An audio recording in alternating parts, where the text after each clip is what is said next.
হয়েছে সেই চুক্তিগুলোকে অবিলম্বে জনসম্মুখে প্রকাশ করতে হবে এবং সেই চুক্তিগুলো অবিলম্বে বাতিল করতে হবে।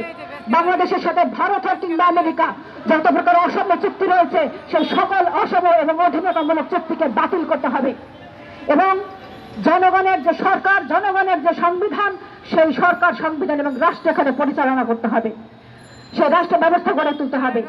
আমি একটা কথা বলে শেষ করতে চাই, জুলাই গণঅভ্যুত্থানে যে সমস্ত পুলিশ এখানে আমাদের বুকে গুলি চালিয়েছে, আমাদেরকে আহত করেছে, আমাদেরকে নিহত করেছে, আমাদের রক্ত ঝরিয়েছে, তাদেরকে এই পুলিশ প্রশাসনে থাকতে দেওয়া চলবে না। তাদেরকে যথাযথ বিচারের আওতায় নিয়ে আসতে হবে, তাদেরকে শাস্তির ব্যবস্থা করতে হবে।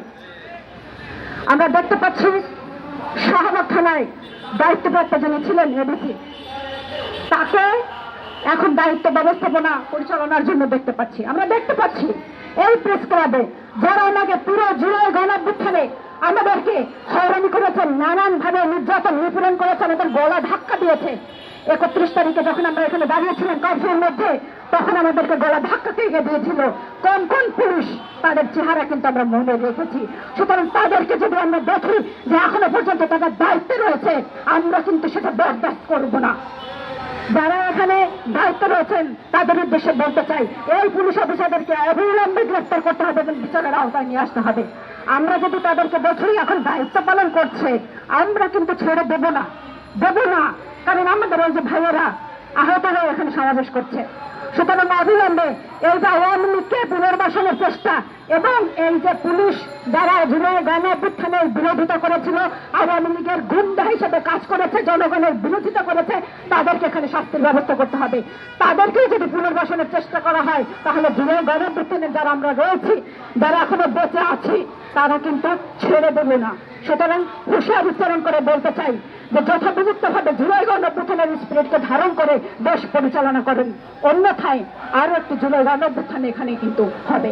পরিশেষে এগুলো শেষ করতে চাই যে আপনারা জানেন জাতীয় মুক্তি কাউন্সিলের 18 দফা কর্মসূচি রয়েছে।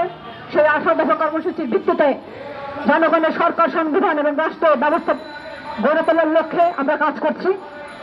জাতীয় মুক্তি কাউন্সিলের সেই 18 দফা বাস্তবায়নের লক্ষ্যে জাতীয় মুক্তি কাউন্সিলের পতাকা তোলা আহ্বান জানান, পতাকা তোলে আসার আহ্বান জানান এবং সামনে যে জনগণের সরকার, সংবিধান প্রতিষ্ঠার লড়াই, সেই লড়াইয়ে আপনাদেরকে আহ্বান জানিয়ে আমার বক্তব্য শেষ করছি। আপনাদের সকলকে ধন্যবাদ। ইনকিলাব জিন্দাবাদ। এই অসম এবং গোপন চুক্তিগুলি বাতিল করা তো দূরের কথা, তারা এখন পর্যন্ত এগুলি জাতির সামনে প্রকাশ পর্যন্ত করেনি। আমরা আগামী 1 মাসের মধ্যে এগুলি প্রকাশ করে জনগণকে এগুলি জানার অধিকার থেকে বঞ্চিত করার জন্য জানার জন্য আহ্বান জানাচ্ছি।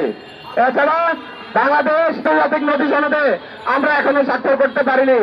এটার জবাবদিহিতা করতে হবে বাংলাদেশ সরকারকে। কেন আমরা এই 6 মাসে এই আন্তর্জাতিক নদী সনদে স্বাক্ষর করতে পারিনি? আজকে ভারত আমাদেরকে গঙ্গা চুক্তির নাম করে একটি অসম এবং ভুয়া চুক্তির মাধ্যমে আমাদের দাবিয়ে রেখেছে, অথচ গঙ্গা, তিস্তা সহ আজকে ডজনের বেশি নদীর উপর বাদ দিয়ে তারা আমাদেরকে শুকিয়ে মেরে তারপর দেশ চালা করতে যাচ্ছে। আমরা যাতে পূর্ণভাবে তাদের উপর নির্ভরশীল হতে পারি, সেই জন্য তারা আমাদেরকে এই নদী হত্যা করে জনগণকে বঞ্চিত করতে চাচ্ছে। তার মানে তারা শুধু মানুষকে সীমান্ত হত্যা করে থামছে না, তারা আমাদের নদীকে, আমাদের জলবায়ুকে হত্যা করছে নীরবে এবং সরবে। আমরা এটার তীব্র প্রতিবাদ জানাই এবং সরকারকে অবিলম্বে আন্তর্জাতিক নদী সনদে স্বাক্ষরের জন্য আহ্বান জানাচ্ছি। বন্ধুগণ, শুধু সরকার, বাংলাদেশের তৎকালীন খুনি হাসিনা সরকার শুধু চুক্তি করে ক্ষান্ত হয় নাই, তারা তার পাশাপাশি ভারতীয় ব্যবসায়ীদেরকে গাদ্দা বিদ্যুৎ চুক্তি, আদানি হিসাবে এবং রামপাল বিদ্যুৎ চুক্তি করা সহ বিভিন্ন চুক্তি করার মধ্যে দিয়ে বাংলাদেশের সম্পদ জমা হয় সেটাও নিশ্চিত করেছে। শুধু তাই নয়, বন্ধুগণ, এসএলএম সহ বাংলাদেশের বিভিন্ন কোম্পানির সাথে ভারতীয় কোম্পানিগুলির চুক্তি করার মধ্যে দিয়ে আমাদের বাজার কিভাবে তারা দখল করেছে আমরা তা দেখতে পাচ্ছি। আজকে এই চালের বাজার, যেটা 2014 সালে নির্বাচনের আগে ভারত থেকে অকাতরে আমদানি করার মধ্যে দিয়ে বাংলাদেশের চাল ব্যবসায়ীদেরকে নিঃস্ব অসহায় করার মধ্যে দিয়ে তারা বাংলাদেশের খাদ্য স্বনির্ভরতার প্রধান পদক্ষেপ যাতে আমাদের জাতীয় খাবার ধান, এটা যাতে ধানে আমরা সংযমনে চালে সংযমনে না দিতে পারি, এটা নিশ্চিত করেছে।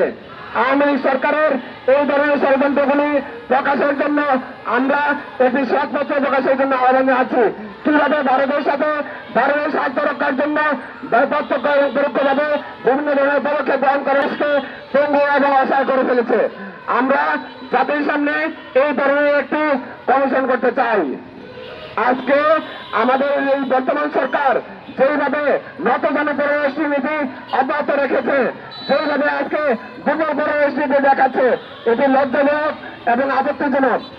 আমরা জানাতে চাই, আওয়ামী লীগ ফেডারেল লীগের পর সবচেয়ে বড় দুটি রাজনৈতিক দল বাংলাদেশ জাতীয়তাবাদী দল এবং জামায়াতে ইসলামী বাংলাদেশ, তারা এই 5ই আগস্টের পর যেভাবে ভারত বন্দনা, ভারত তোষণ, ভারতের চাঞ্চল্য করার জন্য উঠে পড়ে লেগেছে, তাদেরকে আমরা জানিয়ে রাখতে চাই, তারা বাংলাদেশের সবচেয়ে সংগঠিত শক্তি হতে পারে, কিন্তু বাংলাদেশের জনগণের চেয়ে তারা শক্তিশালী নয়।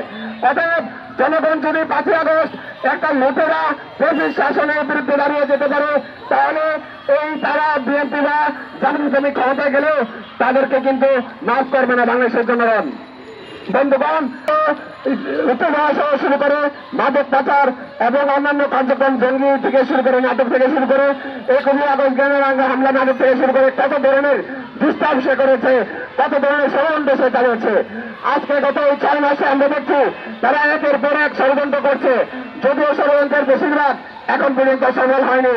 কিন্তু বাংলাদেশকে অস্থিতিশীল এবং দুর্বল দেখানোর জন্য বিএনপিকে সংস্কারের আগে নির্বাচনের অজুহাত তুলে দেওয়ার জন্য তাদের এই ষড়যন্ত্র আমরা সফল হতে দেব না।